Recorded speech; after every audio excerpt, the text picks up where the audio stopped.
Alright, been a little while since I recorded a game here. Been playing Edric again lately, based on some feedback from my friend Nate. And made a couple of changes. Just increased the upper end of the deck a little bit, cut out a couple of the more situational evasion cards like the Ledgewalker for some more consistent long-term stuff like Glenalinja Archmage. And running Hermit Druid now, or sorry, not Hermit Druid, Deranged Hermit, big difference. Just for its insane synergies with both Edric and with Opposition and Cradle and stuff. Been pretty happy with both of them so far. So I'm up here against Damia. Both mulligan.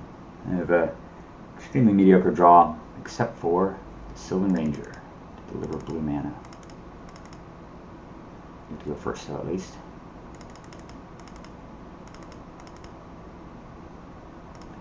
You can see I'm going to have a hard time with the land this game. Island, Brainstorm into no land. Never what you want to see, although my opponent just has a Dryad Arbor out. I've drawn my Memnite. Not too bad. So my next plan, of course, is to just play Edric and attack, provided he doesn't have a 2-drop. He's got this stupid card. So now my plans change entirely, just because he mulliganed 2, it's likely that he may only have 2 land, and I don't want him to put out something like Oracle of Moldea or Cultivate or Kodama's Reach or something. So killing, as much as I'd like to play Edric right here and attack, I feel like I can't risk letting him have a Soul Ring even for 1 turn. It's just a judgment call. Maybe I should have let him have Soul Ring. I don't know. Maybe he'd be so worried about the 2 cards, especially because of my land situation, that he might actually block here. But anyway, I decided to just kill with Claim and use Negate to counter a follow-up with the intent of casting my guy next turn if he tapped out. He does nothing, and I draw Tezzeret. Still not looking too strong here. So now it's just a matter of casting the appropriate bait spells. It's pretty evident he's got some sort of a counter. So I figure probably best to lead with Predator, and then hopefully draw land the next couple turns so that I can play the sword and use it to run past Dryad Arbor.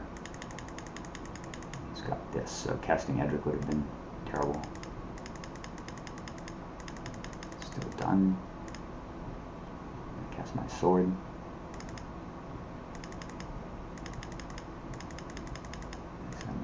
Obnoxious play, Venser. Bounce my sword, kill a guy. Kind of brutal. He's just like ramping all the way up to 7, not missing any land drops, and he plays this damn thing. Stupid Vada.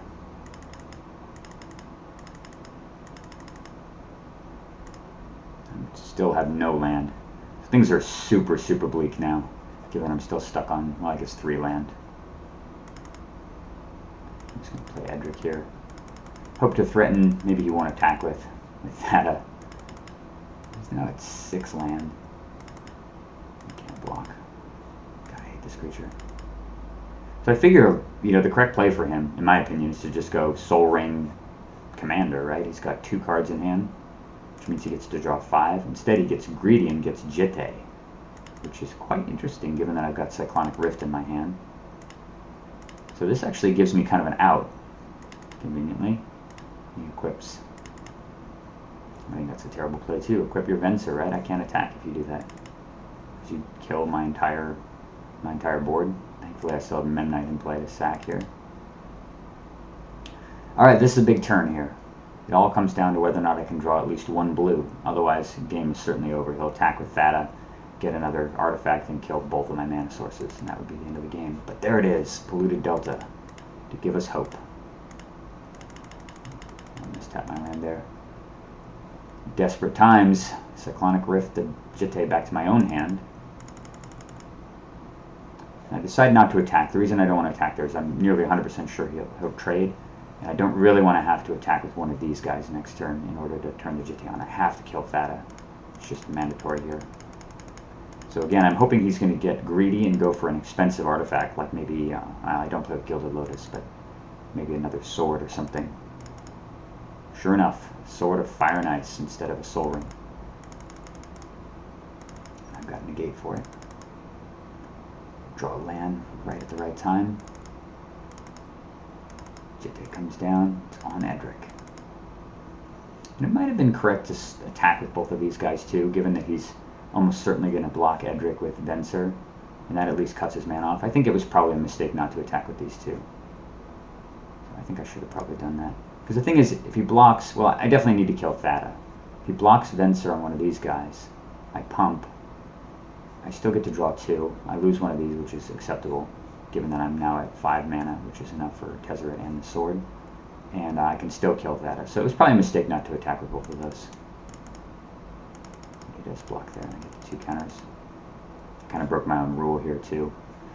Generally, a rule that I follow always is, if you're going to kill the creature 100%, do it on your turn before they untap. Don't give him a chance to untap, because maybe he draws something random. But at least I can kill off. And he taps mana here, and I'm like, oh my god, what the hell did he draw? But fortunately, he just draws Putrefy, which I don't care about. That is gone. And then he taps out. Eternal Witness on Thada. God, I'm so glad that Soul Ring is in the graveyard, because I draw another blue mana source, which is also awesome. Tezzeret. Checkmate. Unreal. Look at that swing so fast. To go from that position where my opponent has a Thada and my own Jitte on it, and I have almost no land, to having him almost effectively locked under Wind Orb. And I've got Sword of Feast or Famine in my hand. He has 2 green creatures. So beautiful. Yeah, next turn I can fetch the Soul Ring or the Crypt that he didn't get, and play it on Dryad Arbor or Elvish Mystic and attack, untap all my land, have Cryptic Command, seeing the inevitable, scoops it up. That, my friends, is what's known as a comeback. Hope you enjoyed it.